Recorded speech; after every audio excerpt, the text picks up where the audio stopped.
Taking a look at this balancer, this one does not appear to be date coded correct for the car.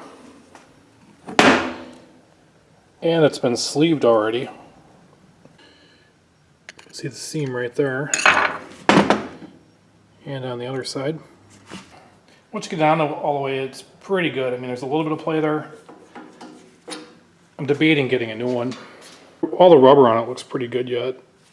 I don't think it's going to come apart anytime soon. Onto the timing chain cover here. This is a newer 11 bolt style. And it was so beat up that we decided not to use it. It does have a number in there. 82833 maybe? Maybe missing a digit? I don't know. Maybe if there's a Pontiac buff out there, you can tell me if that's an original for 73. If I find out it isn't, it's getting thrown in the trash. Here's our replacement from BOP. Visually, it looks like a really good reproduction. And the price range is in the middle. There are more expensive ones out there, and there were cheaper ones out there. But he said it was a perfect fit. We'll find out. Still a front seal here. This one has like a rubber coating on it.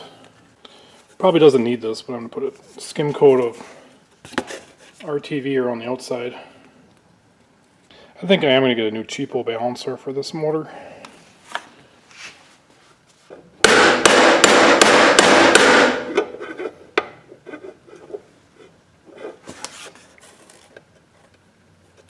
The rubber came right off that seal. How it came. Why didn't they just put a metal edge on there? Got a new front main seal. We'll see if she goes in. So here it is. This one has metal on the edge, which I prefer. Should seal up to whatever balancer I put on there. Thin coat of RTV on here. Probably doesn't even need it, but better safe than sorry.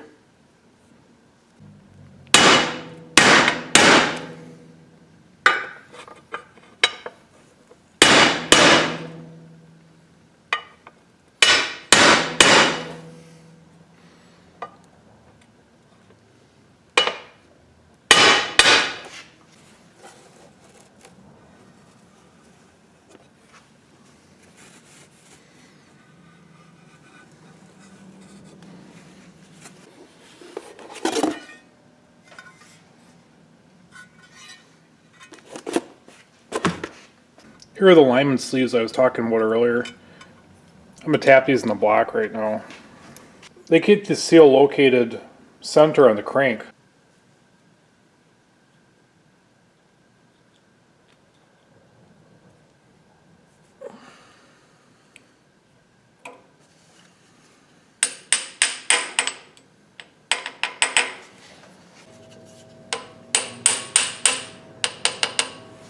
Looks like I have a beautiful gasket surface to work with here.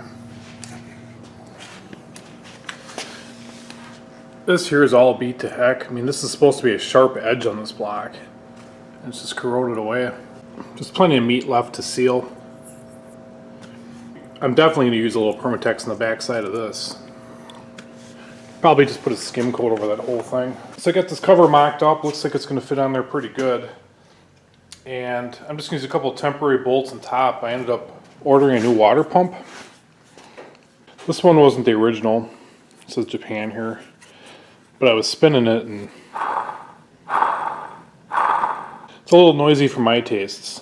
And when you don't flush your water system and you got grit running through it, you can hear that bearing. It's going to go. Drop a little of this on here while I still have the chance.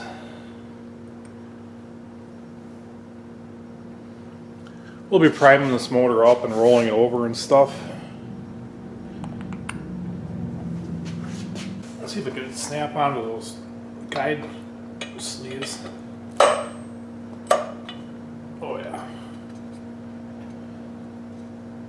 Positively locked in there. So the cover should be perfectly centered on that crank now. So what we're doing right now is just trying to make sure that the gasket gets pulled down evenly all the way around. The only way that could happen is if your oil pan is flush with the mating surface. So from what I understand, you know, these things are just getting stamped out, mass produced. You're supposed to check when it's aligned with these holes here. Do you have the same gap here and the same gap there? If it's not, well, you sure as hell aren't going to be able to bend the oil pan. So you would have to sand the gasket thickness on one side if it's too tight and add a little silicone on the other. But we're lucked out and we've got the same equidistant gap all the way around here. We've adjusted the metal so it fits flush and it's touching everywhere. And we have a slight gap here up in front. Not much. We're just going to take our pliers and with a graduated eye, just bend it down a little. So then when we put this fancy gasket, and this is expensive, you don't want to wreck it, it's all one piece. You can see how thick it is. You can't expect it to make up a difference, you know. If your gap is bigger than this and it's got these bead, you know, rings around the bolts, you can't over tighten it and over crush it. So you've got the silicone bead around everything. That's only 1/8 of an inch. So if you've got an 1/8 inch gap between your pan and the block, you could be tightening it and it's not going to squeeze and you're going to get oil squirting out. So we got a gap in front here, and we're thinking maybe that this timing chain cover gasket is holding it up. So we're going to take an X-Acto knife and trim that off. Surgery. I don't want this dropping into the motor.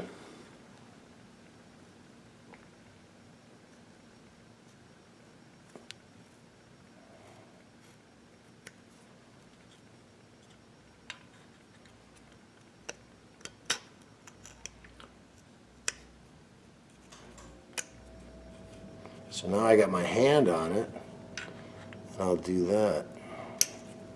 We went on to tweak it some more, and it's super tight all the way around now. We're trying to use as much of the hardware that came with it as possible in hopes it's original. This is all painstakingly well-oiled. Right there in a solvent bath, just blowing them off with compressed air.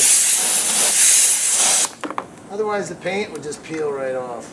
We're trying to get a permanent crease so when we take these bolts out and put the oil pad on, it stays to shape.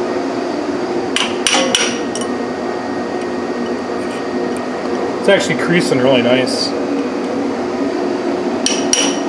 Everything's lining up.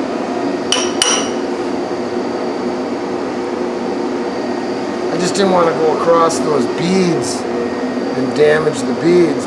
Yeah, when we do the final install, the bead is silicone here on both sides, and then back here on both sides. We're looking at it. We might put a little on the pan side too, a little bead. It's fitting on there fairly decent though. We're going to try the whole setup on the block before we do anything. It's going to need a blob right here for sure on both sides and the back. Other than that, it looks like it's fitting pretty good. It looks like it's up, but it's actually on those sealing beads. So we got some blobs on here. And we're going to put some blobs on the inside too, just to be sure. We got it on. We pretty much spent all night just putting the oil pan on, but it's laying on there pretty good.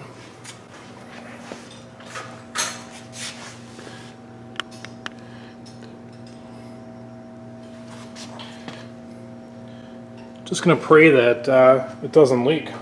I think I'm gonna let it all set up overnight too before I put oil in it and prime it. The gasket did come with some instructions. We followed them pretty close.